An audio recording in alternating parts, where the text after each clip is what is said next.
آج جس موضوع پر میں نے گفتگو کرنی ہے وہ میرا موضوع ہے فضائل حضرت سیدہ طیبہ طاہرہ فاطمہ الزہرا رضی اللہ تعالی عنہا، اور پردہ شرم و حیا کا نشان ہے۔ اللہ تعالیٰ کے حضور دعا ہے خالق کائنات جل جلالہ سید عالم نور مجسم شفیع معظم صلی اللہ علیہ وآلہ وبارک وسلم کے عظیم مرتبہ کا طفیل میری اور آپ لوگوں کی حاضری اپنی پاک بارگاہ میں شرف قبولیت عطا فرمائے۔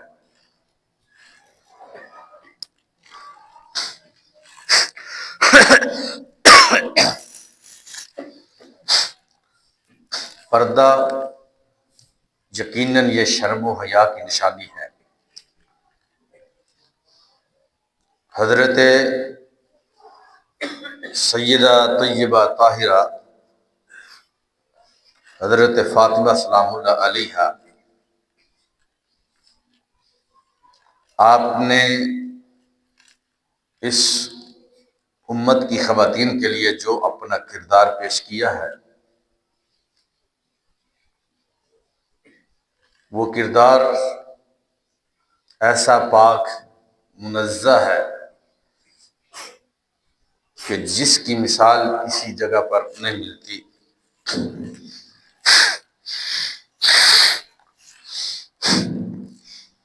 حضرت عائشہ صدیقہ رضی اللہ تعالی عنہا رسول پاک صلی اللہ علیہ وسلم کی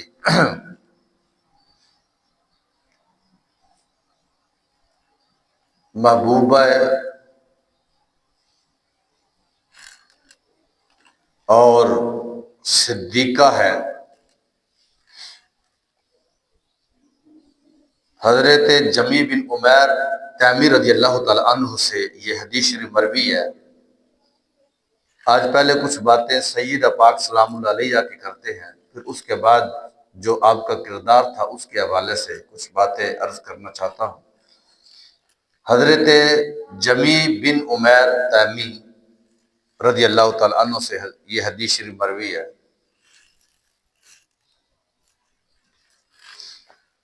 آپ ارشاد فرماتے ہیں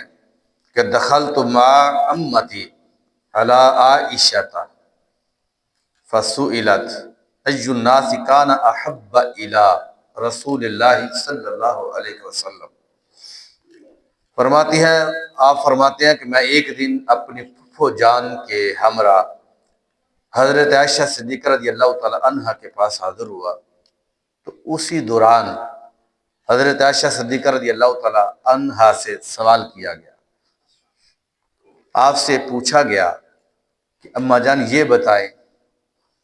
کہ ای الناس کان احب الی رسول اللہ صلی اللہ علیہ وسلم، کہ لوگوں میں سب سے زیادہ محبوب کون تھا؟ تو آپ نے جواب ارشاد فرماتے ہوئے دیا فاطمہ۔ فرمایا لوگوں میں سب سے زیادہ یعنی خواتین میں وہ حضرت فاطمہ الزہرا رضی اللہ تعالی عنہا۔ پھر آپ سے پوچھا گیا کہ رسول پاک صلی اللہ علیہ وسلم کو مردوں میں سب سے زیادہ پیارے کون تھے؟ تو آپ نے آگے سے یہ جملہ ارشاد فرمایا کہ علی جو ہے وہ مردوں میں سب سے زیادہ ہے۔ تو کہتے ہیں کہ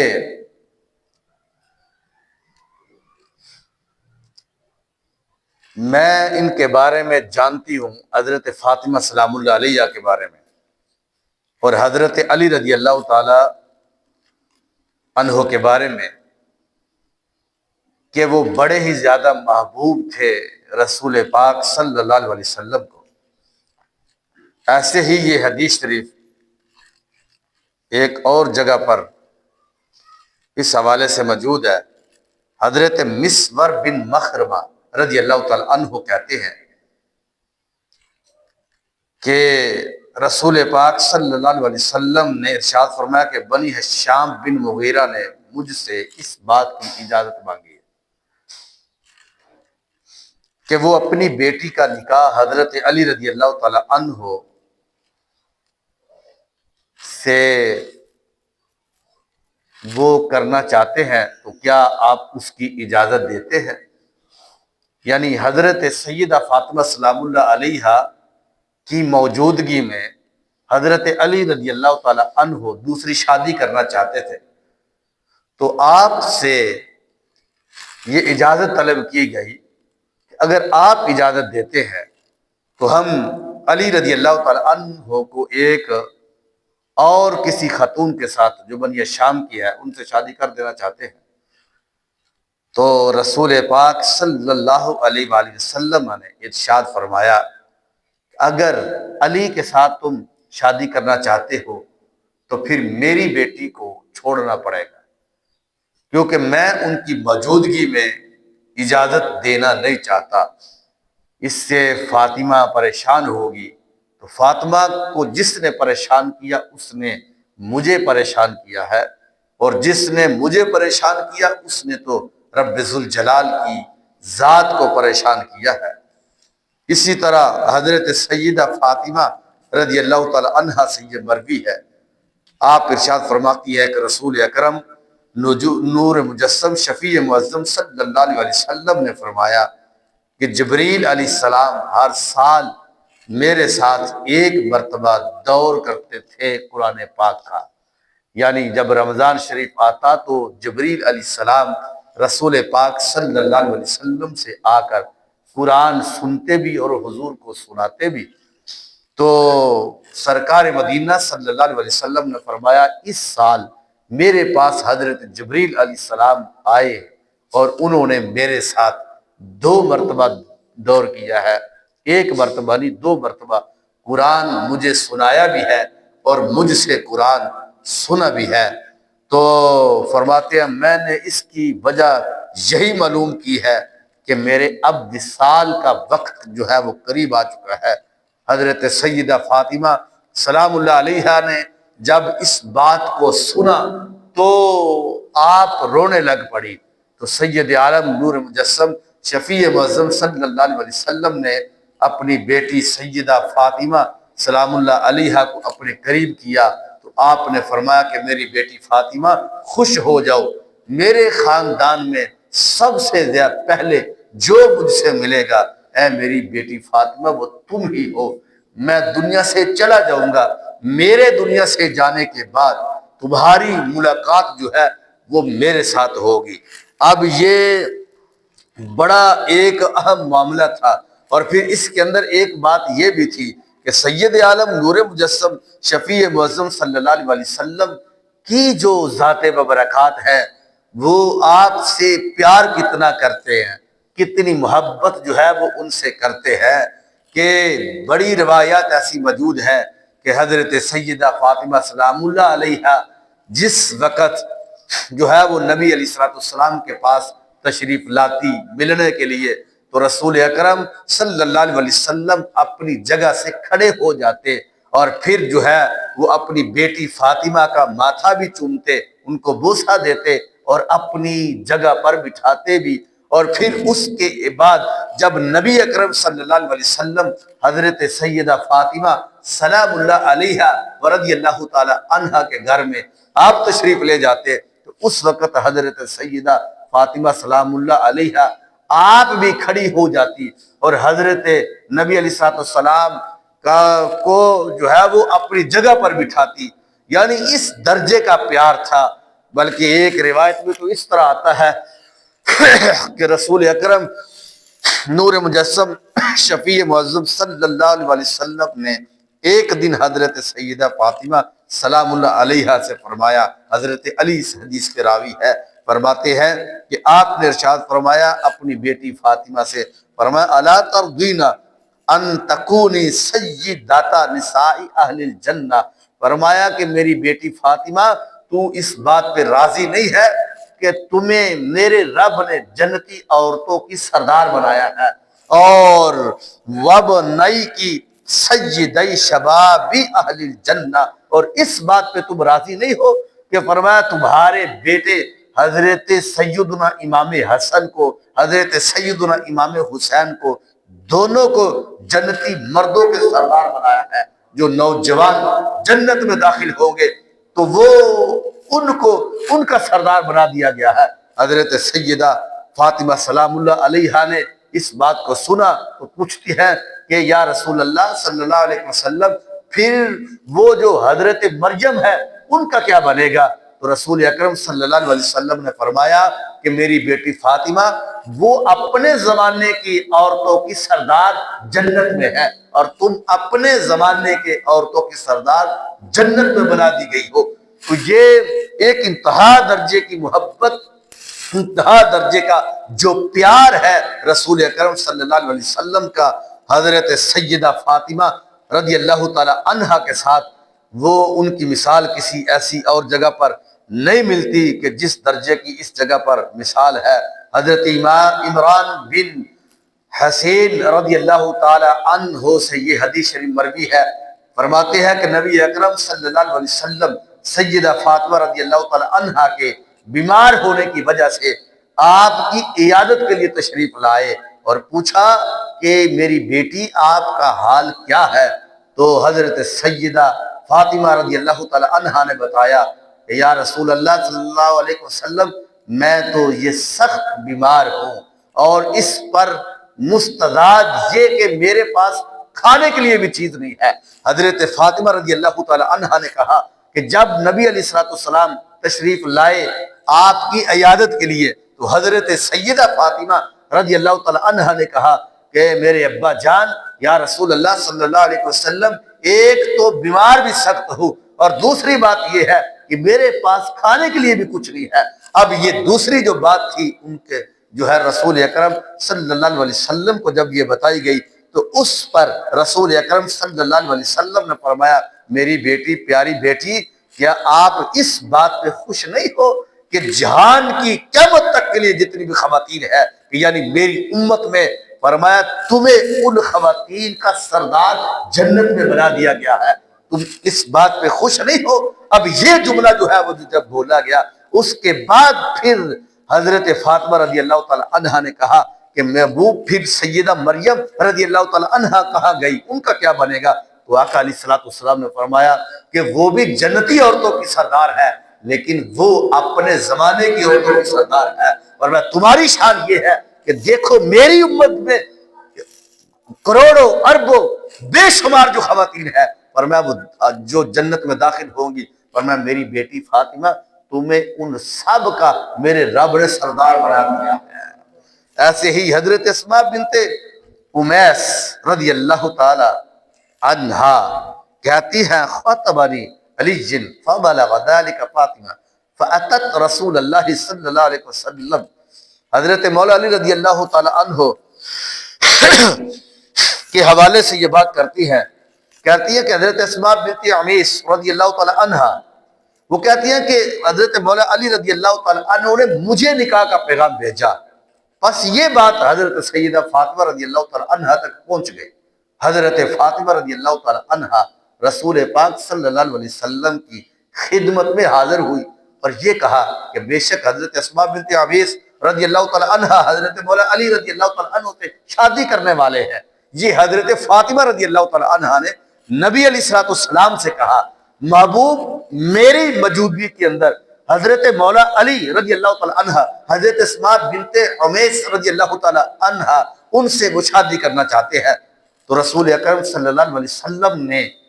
حضرت خطبہ دیا، لوگوں کو بلایا، صحابہ کرام المرضوان کو بھی، حضرت مولا علی رضی اللہ تعالی عنہ بھی موجود تھے۔ تو رسول اکرم صلی اللہ علیہ وسلم نے فرمایا کہ میری بیٹی کی موجودگی میں اے علی تو شادی دوسری نہیں کر سکتا ہے، حالانکہ اسلام نے تو 4 چیزوں کی اجازت دی ہے اور سرکار نے خود فرمایا ہے، لیکن یہ اختیار تھا جو رب ذوالجلال نے رسول اکرم صلی اللہ علیہ وسلم کو دیا اور سرکار نے اس اختیار کا استعمال کیا۔ پتہ یہ چلا کہ نبی اکرم صلی اللہ علیہ وسلم رب کے حکم سے، رب کے دیے ہوئے اختیار سے اگر چاہے تو کسی قانون کے اندر تعمیل فرما سکتے ہیں، لیکن آپ کے علاوہ کسی کو اجازت نہیں تھی۔ بہرحال نبی اکرم صلی اللہ علیہ وسلم نے فرمایا کہ اے علی، میری بیٹی کو یا طلاق دینی پڑے گی یا پھر ان کی موجودگی میں شادی نہیں کرو گے۔ حضرت مولا علی رضی اللہ تعالی عنہ جو ہے وہ پھر عمر گزر گئی کہ آپ نے جب تک سیدہ فاطمہ سلام اللہ علیہا زندہ رہی ظاہری طور پر، تو آپ کی موجودگی میں حضرت مولا علی رضی اللہ تعالی عنہ نے دوسری شادی نہیں کی ہے۔ یہ شان تھی سیدہ فاطمہ رضی اللہ تعالی عنہا کے۔ اور پھر دنیا تو دنیا رہی، قیامت والے دن رب ذوالجلال شہزادی رسول صلی اللہ علیہ وسلم رضی اللہ تعالی عنہا کا جو مقام، جو مرتبہ اور جو شان کو قیامت والے دن ظاہر فرمائے گا، خدا کی قسم پوری دنیا میں، پورے جہان کی رب ذوالجلال نے جس کو بھی پیدا کیا ہے، ایسی شان کسی کی رب ذوالجلال کے محبوب علیہ السلام نے بیان نہیں فرمائی جیسی شان محبوب اکرم صلی اللہ علیہ وسلم نے جو سیدہ فاطمہ رضی اللہ تعالی عنہا کے بیان کہی ہے۔ دیکھو قیامت کا دن ہوگا، بڑے بڑے لوگ ہوں گے، بڑے بڑے پاک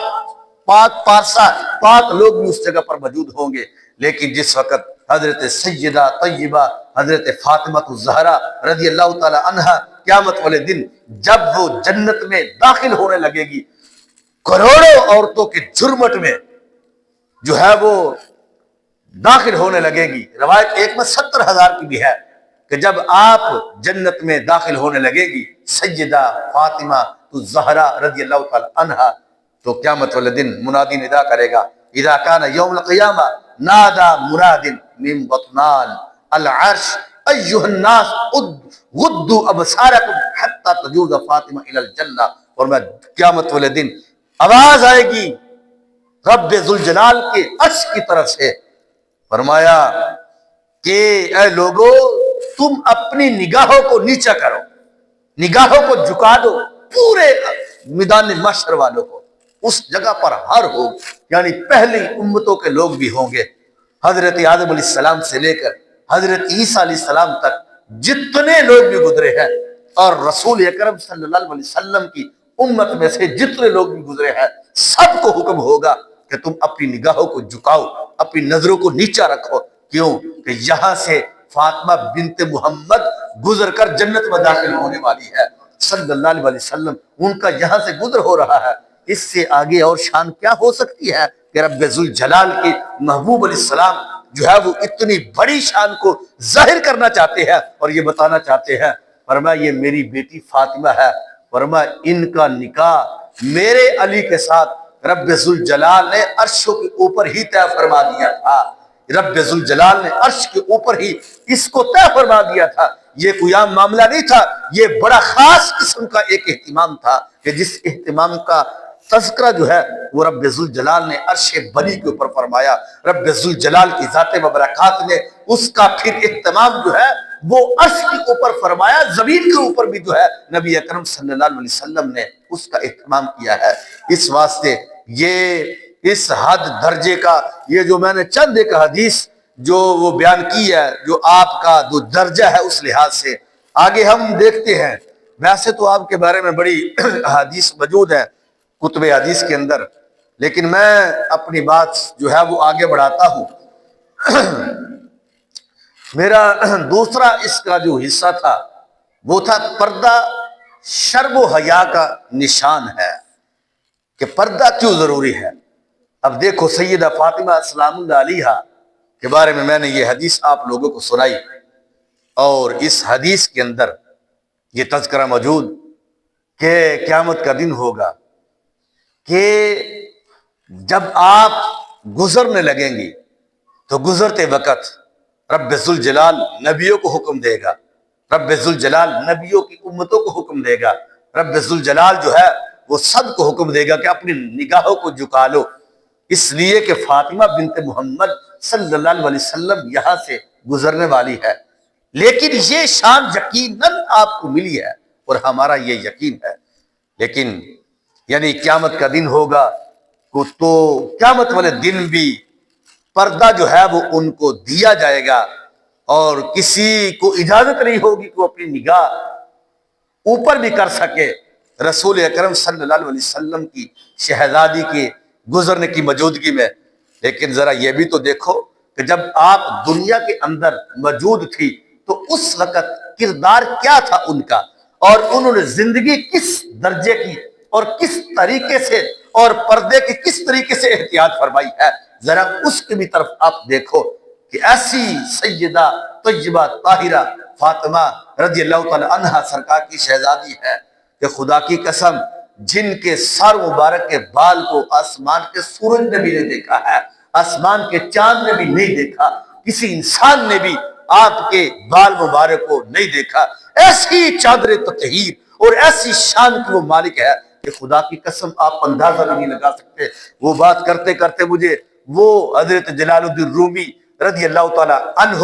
ورحمۃ اللہ تعالی علیہ جنہوں نے مثنوی شریف لکھی ہے، اس کے اندر آپ نے وہ بڑی ایک حدیث لکھی جو سینوں کے اندر درد دینے والی ہے کہ جس وقت یہ آیت اتری سورہ مریم کی وَإِن مِّنكُمْ إِلَّا بَارِدُهَا كَانَ عَلَىٰ رَبِّكَ حَتْمًا مَقْضِيًّا، یہ آیت مبارکہ جب اتری تو جس کا ترجمہ یہ ہے اور مطلب یہ ہے کہ ہر بندہ جو بھی جنت میں داخل ہوگا اس کو پل صراط سے گزرنا پڑے گا، اور یہ رب کا حتمی فیصلہ ہے۔ نیک لوگ جو ہے وہ جنت سے اس کے اوپر سے گزر جائیں گے، اور جو برے لوگ ہیں کٹ کر جہنم کے اندر وہ گر جائیں گے۔ جب یہ آیت مبارکہ نازل ہوئی رسول اکرم نور مجسم شفیع معظم صلی اللہ علیہ وسلم رونے لگ پڑے۔ حضور کی چشمان مبارک سے اس درد سے آنسو نکلے، روتے رہے۔ صحابہ کرام علیہ رضوان کہتے ہیں پھر حضور تھوڑی دیر کے بعد وہاں سے اٹھے اور اٹھ کر آپ باہر تشریف لے گئے، اور آپ وہاں پر جب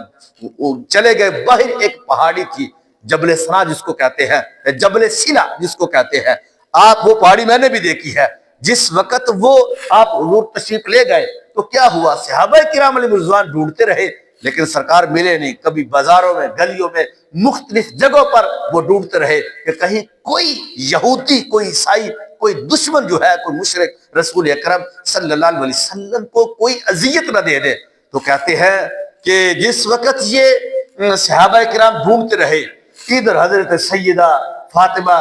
تو زہرا سلام اللہ علیہا آپ بھی بار بار حضرت سلمان فارسی کو بھیجتی ہے، حضرت امام حسن کو بھیجتی ہے، امام حسین کو بھیجتی ہے۔ یہ بڑا ایک لمبا ایک طویل واقعہ جو ہے وہ کتابوں کے اندر موجود ہے۔ کہا جاتا ہے کہ کیا ہوا، حضرت سیدنا عمر فاروق رضی اللہ تعالی عنہ کچھ صحابہ کرام علیہ رضوان کو ساتھ لے کر باہر تشریف لے گئے تو کیا دیکھتے ہیں، وہ جبل سلا جب وہاں پر پہنچے تو اس جگہ پر ایک چرواہا بکریاں چرانے والا وہاں پر موجود تھا، اور وہ بکریاں بھی ان کے پاس موجود تھی۔ حضرت عمر رضی اللہ تعالی عنہ نے جس وقت اس سے پوچھا کہ تم نے یہاں پر کوئی شخصیت نہیں دیکھی کہ جن کا چہرہ بڑا خوبصورت ہے اور جن کی آنکھیں نورانی ہے اور جن کی زلفیں عنبری ہے اور جسم مبارک سے بڑی خوشبو نکلتی ہے اور نام ان کا محمد ہے صلی اللہ علیہ وسلم؟ کہتے ہیں جب یہ بات ان کو کہی، اس نے کہا یار ایسا پیارا نام تو میں نے زندگی میں پہلی مرتبہ سنا ہے، اور ایسی پیاری تعریف تو میں نے زندگی میں پہلی مرتبہ سنی ہے، میں تو نہیں جانتا وہ کون ہے، لیکن ایک بات ضرور ہے کہ آج 3 دن ہو گئے ہیں کہ اس پہاڑی کے اندر جو غار ہے اس کے اندر سے کسی کے رونے کی آواز آتی ہے، اس آواز کے اندر بڑا درد ہے، اس کے اندر بڑا درد جو ہے وہ نکلتا ہے، یہاں تک کہ میری بکریاں پہلے آتی تھی، چرتی تھی اور وہ گھاس کھاتی تھی، اب 3 دن ہو گئے ہیں میری جو بکریاں ہے آتی ہے اور اس جبل سلا کی طرف منہ کر کے جو ہے وہ بیٹھ جاتی ہے۔ صبح لے کر آتا ہوں، شام کو بڑے مشکل سے ان کو میں گھر لے کر جاتا ہوں، پیٹ میں بھرا ہوا ہوتا ہے لیکن باوجود اس کے کہ ایک گھاس کا جو ہے وہ حصہ بھی نہیں کھاتی، ایک یعنی ٹکڑا بھی وہ میری بکریاں نہیں کھاتی۔ لیکن بات اس کے اندر یہ ہے کہ وہ جب اٹھتی ہے پیٹ بھرا ہوا ہوتا ہے، صبح سے لے کر شام تک میری بکریاں بھی روتی رہتی ہے۔ ان کی آوازیں سن کر حضرت عمر رضی اللہ تعالی عنہ کہتے ہیں جب یہ بات سنی تو سمجھ گئے کہ ایسی دردناک کہانی میرے نبی علیہ السلام کے علاوہ کسی اور کی نہیں ہو سکتی ہے، یہ وہی ہے۔ حضرت عمر نے ان سے پوچھا کہ بتاؤ کہ ان کی آواز کیا تھی اور آواز کے الفاظ کیا تھے؟ وہ کہتے ہیں ان کی زبان پر یہی تھے کہ نالا یا امتی ربی حب لی امتی، اے اللہ میری امت کو بخش دے، میری امت کو معاف فرما دے، یہ الفاظ تھے۔ حضرت عمر رضی اللہ تعالی عنہ آگے بڑھ کر جب آگے پہنچے، حضرت عمر رضی اللہ تعالی عنہ اس جگہ پر جب آپ پہنچے دیکھا کہ رسول اکرم صلی اللہ علیہ وسلم اس غار کے اندر پتھر پر اپنا سر مبارک رکھ کر سجدے میں پڑے ہوئے ہیں اور رب سے رو رو کے دعائیں کر رہے ہیں۔ حضرت عمر کہتے ہیں میں نے دیکھا اتنی دردناک آواز تھی کہ پتھروں کے اندر سے بھی رونے کی آواز آ رہی تھی، اور جس پتھر پر رسول اکرم صلی اللہ علیہ وسلم نے اپنا ماتھا مبارک سر انور رکھا تھا، وہ پتھر خدا کی قسم فرماتے ہیں کہ وہ پتھر آنسو کے ساتھ تر تھا۔ کہتے یہ درد نہ دیکھا گیا۔ میں آقا علیہ الصلوۃ والسلام کے پاس آیا اور میں نے حضور سے پوچھا کہ یا رسول اللہ صلی اللہ علیہ وسلم کیا آپ کی دعا کافی نہیں ہے؟ میرا رب آپ کی دعا کو قبول تو فرمانے والا ہے، آپ تو رب سے دعا کرے تو رب اس کو قبول فرما لیتا ہے، اور پھر آپ رو رہے ہیں، آپ کا ایک آنسو جو ہے وہ رب کو بڑا قبول ہے، تو آپ اتنے آنسو بہا چکے ہیں۔ میرے محبوب علیہ الصلوۃ والسلام میرا رب آپ کو امت کے ساتھ بہتر فرمائے گا، آپ کا رب آپ کو کبھی بھی مایوس نہیں کرے گا اور خالی نہیں واپس لوٹائے گا۔ آپ ایسا کریں کہ آپ ہمارے ساتھ تشریف لے جائیں، کیونکہ پیچھے آپ کا حسن انتظار کر رہا ہے، آپ کا حسین جو ہے وہ پیچھے جو ہے وہ انتظار کر رہا ہے۔ اے میرے محبوب علیہ الصلوۃ والسلام آپ یہاں سے تشریف لے جائیں۔ سیدہ طیبہ طاہرہ حضرت فاطمہ سلام اللہ علیہا رو رو کر ان کا بھی حال ٹھیک نہیں ہے، میرے محبوب علیہ الصلوۃ والسلام آپ ہمارے ساتھ تشریف لے جائیں۔ حضرت عمر کہتے ہیں رسول اکرم صلی اللہ علیہ وسلم نے حضرت عمر کو جواب نہیں دیا، نہ جواب دیا، بڑی دیر تک منتیں، بڑی دیر تک سماجتیں کرتے رہے لیکن جواب نہیں آیا۔ حضرت عمر رضی اللہ تعالی عنہ صحابہ اکرام پاس موجود تھے، ان سے مشورہ کیا، پوچھا کیا کیا جائے؟ کہا اس کا ایک ہی حل ہے، رسول اکرم صلی اللہ علیہ وسلم اپنی بیٹی فاطمہ کی بات کو کبھی بھی نہیں موڑتی ہیں، وہ جو کہتی ہے وہ بات ضرور مانتے ہیں۔ اب کیا ہوا؟ کچھ صحابہ کرام المرضوان گھر میں چلے گئے، اپنی خواتین کے ذریعے سے سیدہ طیبہ طاہرہ حضرت فاطمہ سلام اللہ علیہا کو ساری رودات بتائی، پیغام بھیجا، کہا آپ تشریف لے آئیں۔ چلے گئے۔ بات مختصر یہ ہے، حضرت سیدہ فاطمہ سلام اللہ علیہا کے پاس پہنچے۔ حضرت فاطمہ سلام اللہ علیہا آپ نے اپنے چادر تطہیر کو اوڑھا جس کو 12 پیبند لگے ہوئے تھے، اور ان خواتین کے جھرمٹ میں اس غار کے اندر تشریف لے گئی۔ صحابہ کرام المردوان سارے سائڈ پہ ہو گئے۔ حضرت سیدہ فاطمہ سلام اللہ علیہا جس وقت اپنے ابا جان کے پاس جاتی ہے اور کہتی ہے یا رسول اللہ صلی اللہ علیہ وسلم اللہ تعالیٰ کی کروڑوں رحمتیں ہو آپ پر اور آپ کی امت پر ہو، آپ ہمارے ساتھ تشریف لے جائیں۔ آپ کے حسین کا حال برا ہو چکا ہے، وہ رو رو کر 3 دن گزر گئے ہیں، انہوں نے روٹی نہیں کھائی ہے، پانی تک نہیں پیا ہے، حسن کا حال ٹھیک نہیں ہے، انہوں نے پانی تک نہیں پیا، آپ تشریف لے جائیں۔ رسول اکرم صلی اللہ علیہ وسلم نے اپنی زبان اقدس سے جب لب کشائی فرمایا میری بیٹی فاطمہ میں حسن کی تکلیف برداشت کر لوں گا اپنی امت کے مقابلے میں حسین کی تکلیف برداشت کروں گا اپنی امت کے مقابلے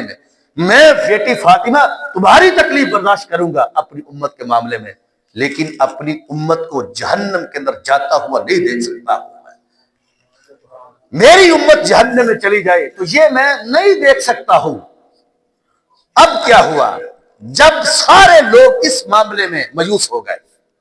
اب کسی کی بھی بات نہیں چل رہی، سرکار صلی اللہ علیہ وسلم اس معاملے میں یعنی یہ اس ایقان اور یقین کے ساتھ اپنے سر اقدس کو اس پتھر کے اوپر رکھا ہوا ہے کہ جب تک رب ذوالجلال کا پیغام نہیں آتا ہے اور مجھے کوئی نوید کوئی خوشخبری نہیں ملتی اس وقت تک اپنے سارے انور کو میں نہیں اٹھاؤں گا۔ کہا جاتا ہے سیدہ طیبہ طاہرہ حضرت فاطمہ سلام اللہ علیہا، امام جلال الدین رومی نے لکھا مسند شریف کے اندر کہ پھر کیا کیا، حضرت فاطمہ رضی اللہ تعالی عنہا نے پھر 2 رکعت نفل پڑھے اور پھر اپنے ہاتھوں کو اٹھایا اور کہا کہ یا اللہ میں نے سنا ہے کہ جب کسی تیرے بندوں کی دعا قبول نہیں ہوتی تو اس وقت وہ اپنے سروں سے پگڑیاں اتارتے ہیں، سروں کو ننگا کرتے ہیں اور پھر وہ تیرے حضور دعا کرتے ہیں اور تو ان کی دعا کو تو قبول کرتا ہے، اور میرا بھی یقین ہے، لیکن آج اگر تو نے میرے نبی علیہ الصلوۃ والسلام کی میرے ابا جان کی اس دعا کو قبول نہ کیا تو آج ان کی بیٹی بھی ایسا ہی حالت بنائے گی۔ اب یہ جملے دیکھو، امام جلال الدین رومی نے لکھا، کہتے ہیں کہ جس وقت یہ جملہ بولا اب حضرت سیدہ طیبہ طاہرہ فاطمہ سلام اللہ علیہ نے اپنے ہاتھوں کو اٹھایا، ادھر حضرت جبریل علیہ السلام سرکار کی بارگاہ میں پہنچ جاتے ہیں، کہتے ہیں کہ یا رسول اللہ صلی اللہ علیہ وسلم آپ اپنے سر کو اٹھائیے، آپ کے رب نے آپ کی امت کی بخشش کا وعدہ فرما دیا ہے، آپ کی امت کا وعدہ یہ فرما دیا گیا ہے۔ یہی ساری وجہ تھی کہ حضرت عائشہ صدیقہ رضی اللہ تعالیٰ عنہ فرمایا کرتے تھے، فرمایا آل نبی صلی اللہ علیہ وسلم، اولاد نبی صلی اللہ علیہ وسلم کہ اتنے احسانات ہیں اس امت کے اوپر کہ خدا کی قسم کہ یہ پوری زندگی ایک لمحہ بھی وہ وقت ضائع کیے بغیر اگر وہ سجدے میں پڑے رہیں اور ان کا شکر ادا کرتے رہیں تو پھر بھی ان کا حق کے شکر ادا نہیں ہوتا ہے کہ انہوں نے کیا کیا رب ذوالجلال کی ذات سے لے کر نبی علیہ الصلوۃ والسلام کی امت کو دیا ہے اور اس امت کے اوپر اتنا کرم جو ہے وہ فرمایا ہے۔ یہی تو وجہ تھی کہ حضرت علامہ اقبال نے یہ جملہ بولا تھا، فرمانے لگے تھے کہ کسی نے آپ سے سوال کیا تھا کہ یہ بتائیں کہ حضرت فاطمہ تو زہرا افضل ہے یا حضرت مریم سلام اللہ علیہ افضل ہے۔ اب یہ جملہ بولنا تھا تو حضرت علامہ اقبال نے ایک نظم لکھی فارسی کے اندر جس کا مفہوم آپ لوگوں کو بتانا چاہتا ہوں مختصر لفظوں کے اندر۔ فرمانے لگے کہ حضرت مریم سلام اللہ علیہ ان کو ایک نسبت حاصل ہے، وہ کیا ہے کہ وہ ایک نبی کی حضرت عیسیٰ علیہ السلام کی ماں ہے، کہ وہ ایک نبی کی ماں ہے۔ فرمایا فاطمہ بنت محمد صلی اللہ علیہ وسلم کی شان یہ ہے کہ ان کو 3 نسبتیں حاصل ہے۔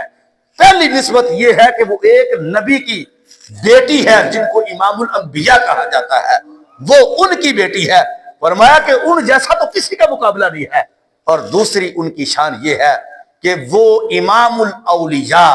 حضرت مولا علی رضی اللہ تعالی عنہ کی بیوی ہے، اور یہ نسبت بھی کسی کو حاصل نہیں ہے۔ اور تیسری بات کہی کہ وہ جنتی نوجوانوں کے سردار حضرت سیدنا امام حسن امام حسین رضی اللہ تعالی عنہما یہ آپ کی وہ والدہ محترمہ ہے۔ فرمایا یہ 3 نسبتیں ایسی ہیں، حضرت آدم علیہ السلام سے لے کر حضرت عیسیٰ علیہ السلام تک جتنے لوگ بھی گزرے ہیں کسی ایک کو بھی یہ 3 نسبتیں رب نے نہیں عطا فرمائی ہے، جو نسبتیں اللہ تعالیٰ نے حضرت سیدہ طیبہ طاہرہ حضرت فاطمہ سلام اللہ علیہا کو عطا فرمائی ہے۔ اب یہ دیکھو اگر ان چیزوں کو ہم دیکھیں تو پوری زندگی بھی میرے خیال سے آل نبی صلی اللہ علیہ وسلم کی تعریفات ہم کرتے رہیں تو ختم نہیں ہوتے، کیونکہ رب نے ان کو مرتبہ اتنا دیا ہوا ہے۔ اب تھوڑی سی بات جو ہم سنانا چاہتے ہیں وہ یہ ہے کہ کیا صرف ہم ان کی تعریفات ہی کرتے ہیں یا سنتے ہیں؟ جو ان کا کردار اب امت کو دیا اور جو انہوں نے اپنی ثقافت جو ہے اس امت کو عطا فرمائی ہے اس کے بھی فوائد ہے، اس کے بھی بڑی برکات ہے، اور یقیناً ہے کیونکہ ظاہر ہے کہ جن لوگوں نے تو ان ہستیوں کو دیکھا تھا حالت ایمان کے اندر وہ تو جنتی ہو گئے، اور ان کی وہ نیکی ہماری کروڑوں نیکیوں سے افضل ہے۔ لیکن دیکھنا اس کے اندر ہم نے یہ ہے کہ جنہوں نے اپنی ساری زندگی شریعت محمدی صلی اللہ علیہ وآلہ وسلم کے اندر گزاری ہے، کیا ان کے نقش قدم پر چلنے سے ہمیں بھی کوئی فائدہ ہوتا ہے؟ اور یقیناً ہوتا ہے۔ اگر ہم ان کے نقش قدم پر نہیں چلتے، ان کے کہے ہوئے احکامات کے اوپر ہم عمل نہیں کرتے، اس کا سیدھا مطلب یہ ہے کہ ہماری محبت ان سے سچی نہیں ہے، کیونکہ محبت کا تو طریقہ یہی ہے کہ بندہ جس سے پیار کرتا ہے بندہ پھر ان کی بات کو بھی مانے، جن سے پیار کرتا ہے۔ مجنون گزرتا تھا ایک گلی سے بار تو کسی نے ان سے پوچھا کہ ہم تجھے دیکھتے ہیں کہ ایک دن کے اندر اس گلی سے بار گزرتے ہو، تو یہ کیا وجہ ہے؟ تو آگے سے اس نے جواب دیا کہ مجھے پتا چلا کہ کافی سال پہلے اس گلی سے لیلا گزری جو میری محبوبہ ہے، تو میں تو صرف اس لیے گزرتا ہوں کہ کہیں ان کا قدم لگا ہوا ہو۔ تو میں ان کے نقش قدم پر چلتا ہوا اپنے دل کو سکون پہنچاؤں، تو میں کہتا ہوں کہ وہ ایک دنیاوی اعتبار سے اس نے یہ جملہ بولا، تو ذرا سرکار مدینہ صلی اللہ علیہ وسلم سے بھی تو پوچھے، رب ذوالجلال کی ذات سے پوچھے کہ رب ذوالجلال کیا فرماتا ہے۔ فرمایا لقد کان لکم فی رسول اللہ اسوۃ حسنہ لمن کان یرجو اللہ والیوم الاخر۔ اب یہ جو آیت ہے جس کا مفہوماً مطلب یہ ہے، فرمایا میرے نبی علیہ السلام کی زندگی کی کا ہر سال کا ہر مہینہ، ہر مہینے کا ہر ہفتہ اور ہر ہفتے کا ہر دن جو ہے، اور ہر دن کا ہر گھنٹہ، بلکہ ہر گھنٹے کا ہر لمحہ، فرمایا رب نے کہ میں نے تمہارے لیے ان کے یعنی بخشش کا رستہ بنایا ہوا ہے، تمہارے لیے بخشش کا رستہ ہے، اور وہ نمونہ ہے تمہارے لیے اگر تم اس کے اوپر وہ چلے گے۔ اب یہ دیکھو کہ جہاں تک تعلق پردے کا ہے، پردہ ایک بڑی اہم ترین چیز ہے۔ شیخ سعدی علی رحمہ نے لکھا تھا اپنی کتاب کے اندر، گلستان سعدی کے اندر، فرماتا ہے جب تم بازار کے اندر جاتے تو گوشت وہ خریدو جس کے اوپر کپڑا لپیٹا ہوا ہو۔ پوچھا گیا وہ کیا وجہ ہے؟ فرماتے ہیں جس کے اوپر کپڑا لپٹا ہوا ہو تو وہ گوشت لوگوں کی نظروں سے بچا ہوا ہوتا ہے، اس میں رب کی برکتیں ہوتی ہیں، اور جو ننگا ہوتا ہے لوگوں کی نظریں اس کے اوپر ہوتی ہیں، اس کے اندر برکتیں نہیں رہتی ہے۔ تو فرمانے لگے آگے جو جملہ بولا، فرمایا اسی طرح جس خاتون کے اوپر فرمایا شریعت محمدی کا پردہ ہوتا ہے اور شریعت کے احکامات جن کے اوپر لاگو ہوتے ہیں اور اس کے اوپر عمل کرتی ہے، فرمایا پھر کیا ہوتا ہے، رب ذوالجلال ان کے اندر برکتیں رکھتا ہے۔ تو جب برکتیں ان کے اندر ہوتی ہے تو رب ذوالجلال پھر ان کی اولاد کے اندر بھی برکتیں نازل فرماتا ہے۔ اب ذرا تھوڑا سا پیچھے آئیں کہ اگر اس کے اندر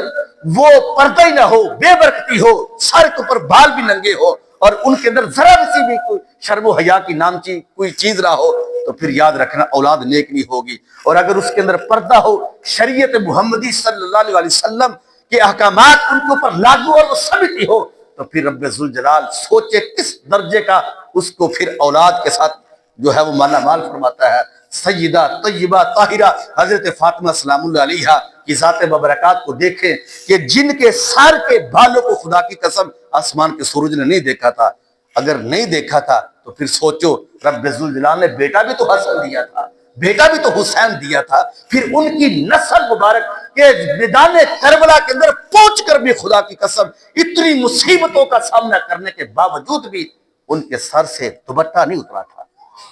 انہوں نے اپنی عزت کو جو ہے وہ اسی طرح قائم رکھا جس طرح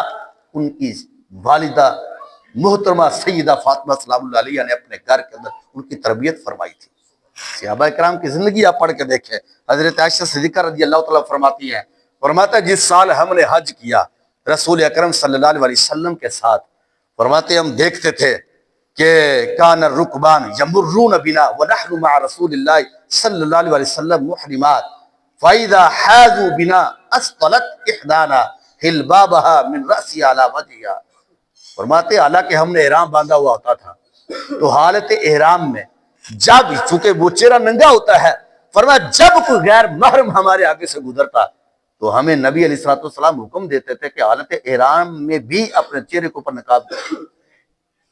حالت احرام میں جانتے ہیں نا کہ چہرہ ننگا ہونا ضروری ہے، چاہے مرد ہو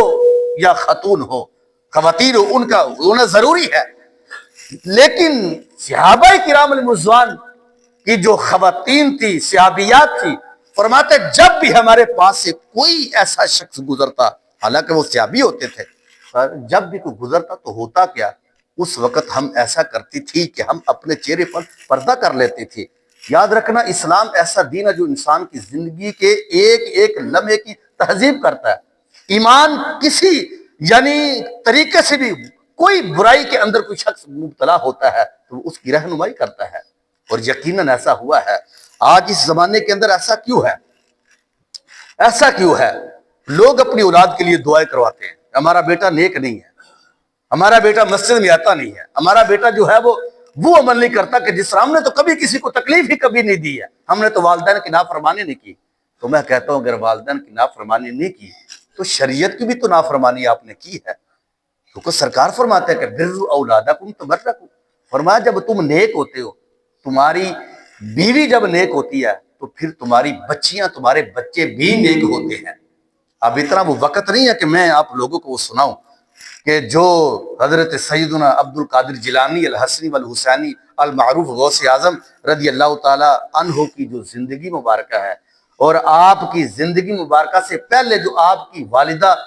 رضی اللہ تعالی عنہا کا جو کردار ہے وہ اگر سناؤں تو کافی وقت لگے گا، لیکن کچھ باتیں آپ کے میں گوش گزار کرنا چاہتا ہوں کہ سرکار نے اس کی پابندی کیا لگائی ہے۔ حضرت حذیل بن شرجیل رضی اللہ تعالی عنہ کہتے ہیں کہ ایک شخص نبی اکرم صلی اللہ علیہ وسلم کے ہاں حاضر ہوا۔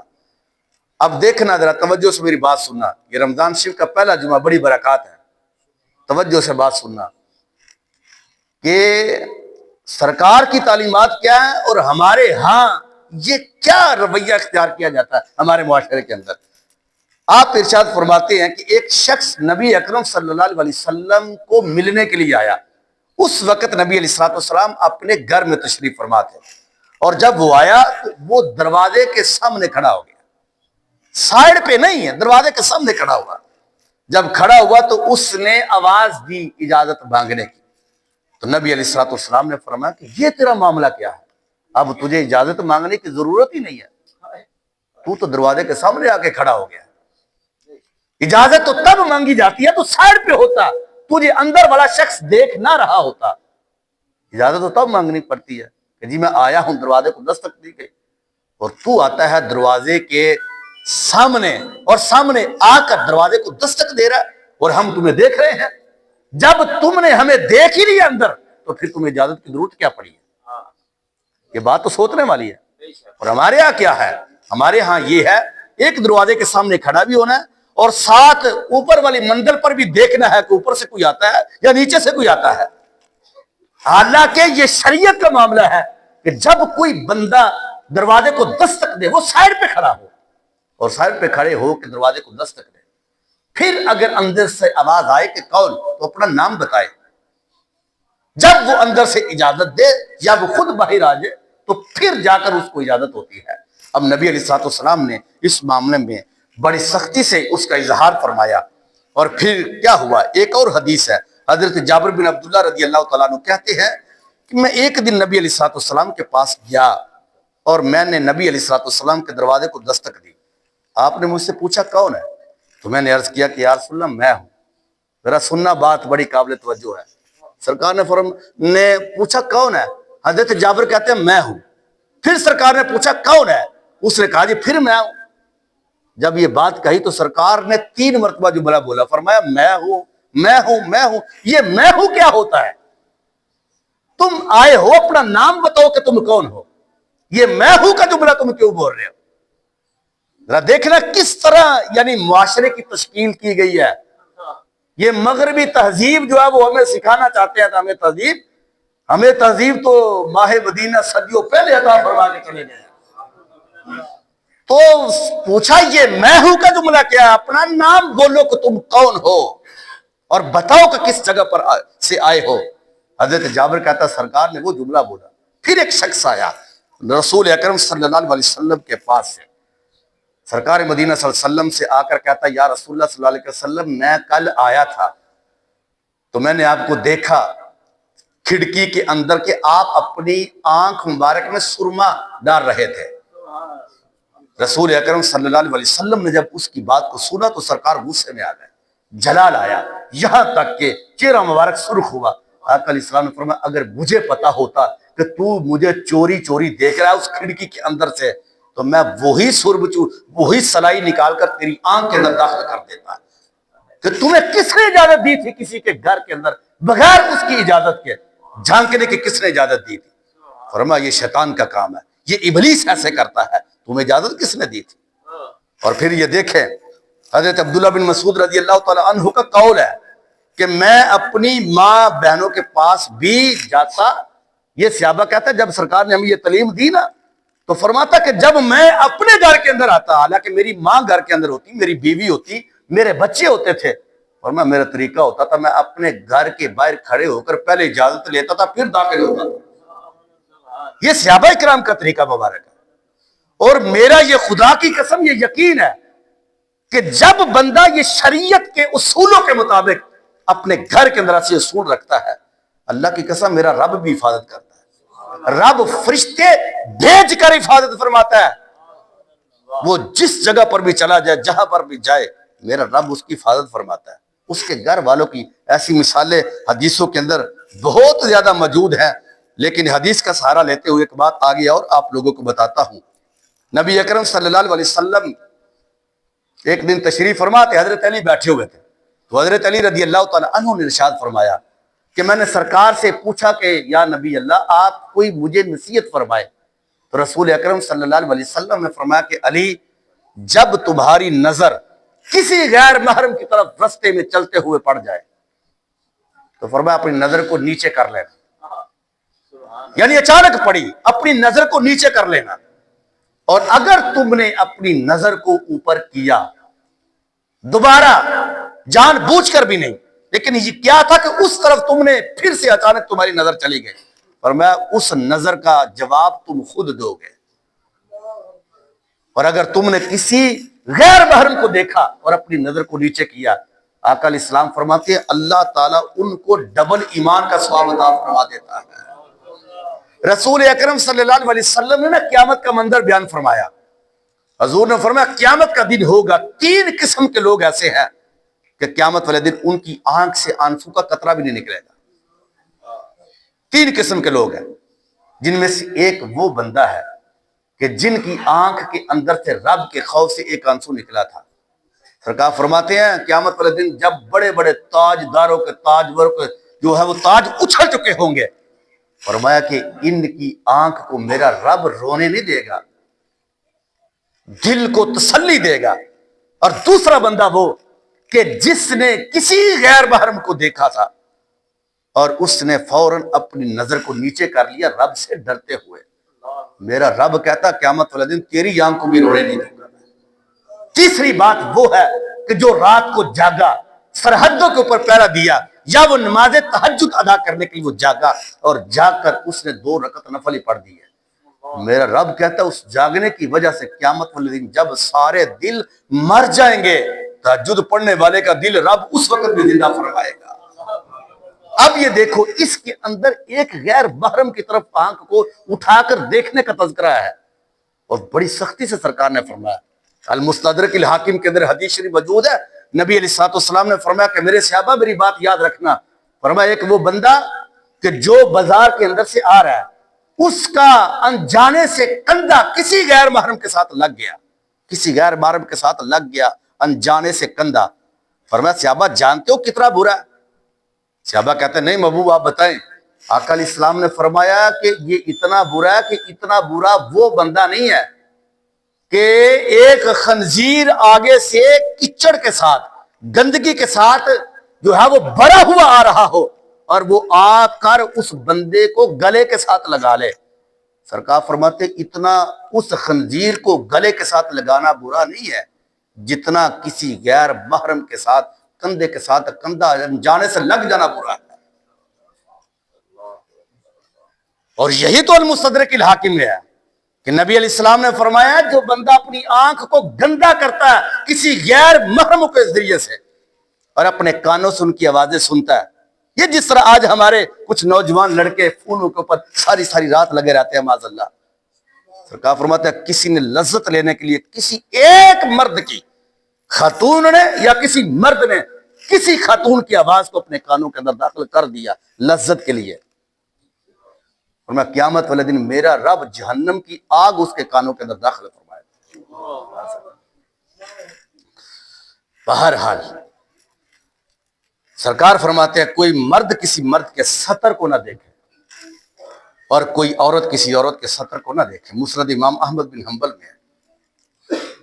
حضرت علی رضی اللہ تعالیٰ کی روایت ہے، سرکار نے کیسا سبق دیا، حضور نے ارشاد فرمایا مجھ سے، یہ حضرت علی کہتے ہیں مجھے فرمایا، حالانکہ حضرت علی کے بارے میں تو کوئی بندہ تھوڑی سی میلی سوچ بھی نہیں رکھ سکتا، رکھے گا تو بندہ ویسے ہی ایمان سے جاتا رہے گا، کوئی سوچ سکتا کہ حضرت علی بھی ایسے ہوں کہ معاذ اللہ نقل کفر نہ باشد، لیکن یہ سبق ان کو دیا گیا اور ان کے ذریعے سے ہمیں عطا فرمایا گیا، کرم تو ان کا ہمارے اوپر ہوا تھا۔ حضور نے فرمایا کہ بندہ زندہ ہو یا مردہ ہو، فرمایا اس کی ران کو دیکھنے کی اجازت شریعت نے نہیں دی ہے۔ جب تم کسی مردے کو بھی غسل دیتے ہو تو اس وقت بھی کپڑا اوپر رکھ کے غسل دو۔ اور آج میں دیکھتا ہوں کہ بعض کا تو پتلے کپڑے رکھے جاتے ہیں، وہ غسل دیتے وقت موٹا کپڑا رکھو، جو غسل دینے والے کو نظر نہ آئے اس کا اندر والا حصہ۔ نبی علیہ السلام کی حدیث ہے، حضرت علی کو فرمایا غسل دیتے وقت بھی تم کسی مردے کی ران کو نہ دیکھو، وگرنہ قیامت والے دن تجھ سے ان کے متعلق بھی پوچھا جائے گا۔ اللہ اکبر۔ اور سید عالم نور مجسم شفیع معظم صلی اللہ علیہ وسلم حضرت عائشہ صدیقہ فرماتی ہیں جب سورۃ نور نازل ہوئی نا، سورۃ نور نازل ہوئی تو آقا علیہ الصلوۃ والسلام سے لوگوں نے یہ سورۃ نور سنی، کیونکہ اس وقت خواتین بیٹیاں بچیاں ساری آقا علیہ الصلوۃ والسلام کا درس سنتی تھی، ایک طرف مرد ہوتے تھے اور ایک طرف عورتیں ہوتی تھی۔ کہتا جب یہ سورۃ نور پردے والی آیات اتری نا تو وہ خواتین اٹھی اور گھر جانے سے پہلے ان کا پردہ مکمل ہو چکا تھا۔ فرماتے ہیں کہ جن کے پاس ایک دوپٹہ تھا انہوں نے اس کو پھاڑا، ایک سر پر لیا اور اس طرح چہرے کو لپیٹا، یعنی پہلے چہرے کے اوپر پردے کی جو ہے وہ اجازت نہیں تھی، یعنی ویسے ہی لوگ خواتین جو چلتی تھی۔ فرماتے ہیں جب نبی علیہ الصلوۃ والسلام نے یہ حکم دیا صبح کے وقت ہم نے دیکھا، ہمیں یوں محسوس ہوتا تھا کہ جیسے خواتین کے سروں کے اوپر کالے جانور آ کر بیٹھ گئے۔ اور مردوں کا حال کیا تھا؟ مردوں کا حال کیا تھا؟ فرماتے ہیں جب نبی علیہ الصلوۃ والسلام نے ارشاد فرمایا کہ جب بازار کے اندر خواتین بھی جا رہی ہو اور مرد بھی جا رہے ہو تو آقا علیہ الصلوۃ والسلام نے فرمایا کہ مردوں کو چاہیے کہ خواتین کو رستہ دے اور خواتین آگے گزر جائے۔ اللہ کی قسم صحابہ کرام فرماتے ہیں کہ جب ہم یہ صورتحال بنی نا، جب سرکار نے یہ جملہ ارشاد فرمایا، صحابہ کرام کے کندھے زخمی ہو گئے۔ جب خواتین گزرتی تو اپنے آپ کو اس درجے کا وہ دیواروں کے ساتھ رگڑ کر چلتے تھے کہ ان کے کندھے زخمی ہو گئے صحابہ کے، اپنی نگاہیں نیچی کر لی۔ اس درجے کا انہوں نے اس کے اوپر عمل کیا۔ ایک صحابیہ تھی جن کا نام حضرت ام خلاد تھا، ان کا بیٹا کسی جنگ کے اندر شہید ہو گیا۔ جب ان کا بیٹا جنگ کے اندر شہید ہوا تو رسول اکرم صلی اللہ علیہ وسلم کے پاس وہ آئی اور آ کر کہا کہ میرے بیٹے کا کیا بنا ہے؟ تو لوگوں نے کہا کہ بیٹا تو تمہارا شہید ہو گیا ہے، لیکن اے ام خلاد یہ تو بتاؤ، ہم تمہیں دیکھ رہے ہیں کہ تمہارا چہرہ بھی لپیٹا ہوا ہے، اس کے اوپر بھی پردہ ہے اور سر بھی لپیٹا ہوا، پورا جسم جو ہے وہ کپڑوں کے ساتھ لپٹا ہوا ہے، لیکن تمہیں بیٹے کی فوتگی کے اوپر، اور ایک ہی تمہارا بیٹا تھا، بیٹا بھی شہید ہو گیا، اب تو تمہارا کوئی سہارا بھی نہیں رہا، تو ان کے فوت ہونے پر بھی تجھے اتنے پردے کی پڑی ہوئی ہے۔ تو حضرت ام خلاد کا جو جملہ تھا وہ سننا، فرمانے لگی میرا بیٹا فوت ہوا ہے، میرا پردہ فوت تو نہیں ہوا، میرا پردہ فوت تو نہیں ہوا، میرا بیٹا فوت ہوا ہے۔ یہ حضرت ام خلاد جو سرکار مدینہ صلی اللہ علیہ وسلم کی صحابیہ تھی، آقا علیہ الصلوۃ والسلام نے پھر اس وقت جو جملہ بولا، فرمایا کہ اے ام خلاد، لوگوں کو ایک شہادت کا ثواب ملتا ہے، میرے رب نے تیرے بیٹے کو 2 شہادت کو ثواب عطا فرمایا ہوا ہے۔ نعرہ تکبیر، نعرہ رسالت، نعرہ رسالت، نعرہ حیدری۔ حضرت ابو ہریرہ ایک رستے سے گزر رہے تھے، توجہ سے سننا بات، یہ باتیں میں کیوں بتا رہا ہوں۔ ایک عورت 4 مردوں کو جہنم میں لے کر جائے گی، ان میں ایک مرد ہے سب سے زیادہ، ایک باپ ہے، ایک بھائی ہے اور ایک بیٹا ہے۔ یہ محض فارمیلٹی کے لیے باتیں نہیں ہیں، یہ بڑی اہم ترین باتیں ہیں۔ قیامت والے دن یہ نمازیں لپیٹ کر منہ پر دے ماری جائیں گے، وہ پتہ ہی نہیں۔ یہ امام بہقی نے شعب الایمان کے اندر اس کو یہ درج کیا، پہلی قوموں کے اوپر ایک عذاب آیا اور وہ عذاب اس درجے کا تھا کہ رب ذوالجلال نے جبریل کو بھیجا، فرمایا وہ جتنی بستی ہے اس بستی کو اٹھاؤ اپنے پنجے سے اور ان کو آسمانوں پر لے آؤ۔ آسمانوں پر لے گئے، آسمانوں سے اس کو الٹا کر دیا گیا، الٹا کر دیا گیا، یہاں تک کہ نبی علیہ السلام نے فرمایا کہ کتوں کے رونے کی آواز کو آسمان کے فرشتوں نے سنا، اتنی بلندی پر ان کو لے جایا گیا۔ ایک فرشتہ تھا، اس نے کہا کہ یا اللہ، اس کے اندر تو ایک بندہ بھی موجود ہے جس نے پوری زندگی کے اندر ایک لمحہ بھی ایسا نہیں گزارا کہ جس میں تیری کوئی نافرمانی ہو رہی ہے، ہر وقت وہ حالت سجدہ میں رہا، تو تو نے اس کو بھی مار دیا۔ تو رب ذوالجلال نے فرمایا میں نے تو اس کو پہلے مارنا ہے، اس لیے کہ اس کے معاشرے کے اندر، اس کے قوم کے اندر لوگ برائیوں کے اندر مبتلا تھے اور یہ حالت سعیدہ میں تھا۔ اس کے گھر کے اندر شیطان ننگا ناچ رہا تھا اور یہ مسجد میں نماز پڑھنے کے لیے آیا ہوا تھا۔ وہ بندہ جس کے ماتھے پہ نشان پڑے ہوئے تھے عبادت کر کر کے، ایک لمحہ بھی سرکار فرماتے ہیں لم یتمعر فی صادر قط، یہ یتمعر فی صادر قط کا مطلب ہوتا ہے جیسے آنکھ جھپکنے کے برابر جو وقت ہوتا ہے۔ سرکار فرماتے ہیں اتنا وقت بھی نہیں تھا کہ جس نے اس نے کوئی غفلت کی ہو، ہر وقت اللہ اللہ کرتا تھا۔ رب نے کہا عذاب پہلے ان کو دیا جائے گا۔ کوئی شرم ہی نہیں تھی، نہ بیوی پردے کے اندر، نہ بیٹی پردے کے اندر، اور نہ ہی اس کی ماں پردے کے اندر۔ اس وقت پھر رسول اکرم صلی اللہ علیہ وسلم نے فرمایا تھا، فرمایا میں اس بات کی یقین دہانی میری امت میں کر رہا ہوں اور تمہیں خبر دے رہا ہوں، 4 مرد جائیں گے جہنم میں ایک اس عورت کی وجہ سے۔ شادیوں پہ جانے والوں، اپنی بیویوں کو اس طرح لے جانے والوں، یہ ذرا سوچنا ایک وقت ایسا آئے گا کہ تمہیں رب کی بارگاہ میں کٹارے میں کھڑا ہونا پڑے گا۔ تمہیں اپنا تو حساب دینا، ساتھ بیوی کا بھی دینا پڑے گا، تمہیں اپنی بیٹی کا بھی دینا پڑے گا، تمہیں اپنا حساب تو دینا ہے، ساتھ اپنی بہنوں کا حساب بھی دینا پڑے گا، اور دو گے تم، اور ضرور دو گے، ایک ایک لمحے کے بارے میں تم سے پوچھا جائے گا۔ اب دیکھو ذرا یہ حدیث سنیں، تمہارے رنگ کے کھڑے ہو جائیں گے۔ حضرت ابو ہریرہ رضی اللہ تعالیٰ عنہ کیا فرماتے ہیں، سرکار نے جملہ ارشاد فرمایا نا کہ مردوں کے لیے وہ عطر مناسب ہے جس کی خوشبو نمایاں ہو اور رنگ مخفی ہو، یعنی رنگ چھپا ہوا ہو اور خوشبو اس کی زیادہ آتی ہو، یہ ہے مردوں کی خوشبو۔ اور عورتوں کی خوشبو کیا ہے کہ جس کا رنگ ظاہر ہو، نمایاں ہو، رنگ برنگے ہو، اور اس کی خوشبو چھپی ہوئی ہو۔ اب کیا ہے، یہ جملہ جب بولا، اب صحابہ کا عمل کیا تھا؟ حضرت ابو ہریرہ رضی اللہ تعالیٰ عنہ مسجد نبی شریف سے باہر نکلے، عید کا موقع تھا، ایک خاتون کو دیکھا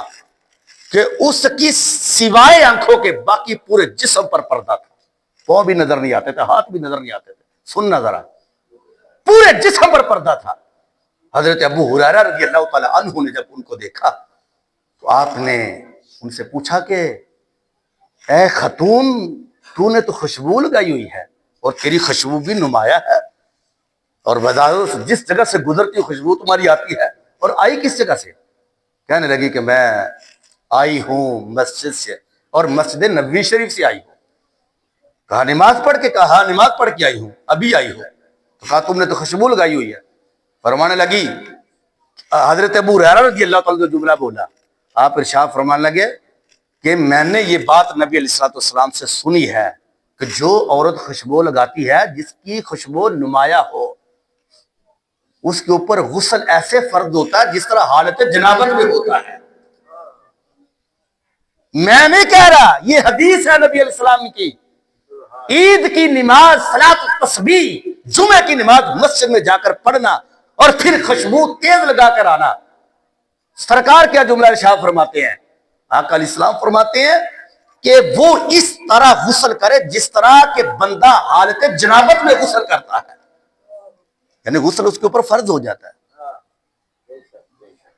تو بندے کے اوپر غسل فرض ہو تو مسجد میں آئے تو اس کے اوپر کیا ہوگا؟ رب کی لعنتیں ہوں گی کہ نہیں ہوں گی؟ فرشتوں کی لعنتیں نہیں ہوں گی؟ اللہ کے پاک نبی کی لعنتیں نہیں ہوگی اگر کسی بندے نے جان بوجھ کر ایسا کیا۔ فرمایا تم نے بہت بڑا جرم کر دیا۔ ایک دن حضرت عبداللہ بن مسعود کھڑے ہو کر معذرت سے آخری بات ختم کرنے لگا۔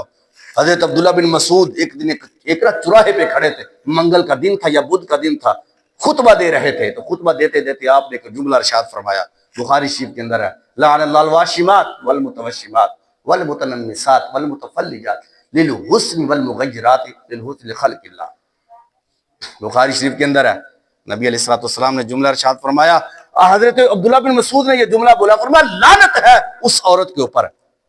جو عورت اپنے یہ آبرو کے بال بناتی ہے، اور لعنت ہے اس کے اوپر کہ جو اپنے بازو کے اوپر، جہاں پر ڈولوں کے اوپر، یعنی جسم کے حصوں پر وہ نام لکھواتے ہیں۔ مشینری سے نام لکھے جاتے ہیں، سب بولو نا، لکھے جاتے ہیں، اس کا حساب دینا ہے۔ سرکار نے جملہ کیا بولا؟ فرمایا لعنت ہے اس کے اوپر جو یہ کرتا، اور لعنت ہے تیسری وہ عورت ہے کہ جو اپنے دانتوں کو بریک کرواتی ہے، کس لیے؟ تاکہ وہ خوبصورت لگنا شروع ہو جائے. یعنی کرتی کیا؟ للحسنی، حسن کے لیے، والمغیرات لخلق اللہ، وہ اللہ کی بنائی ہوئی چیز کو تبدیل کرنے کے لیے.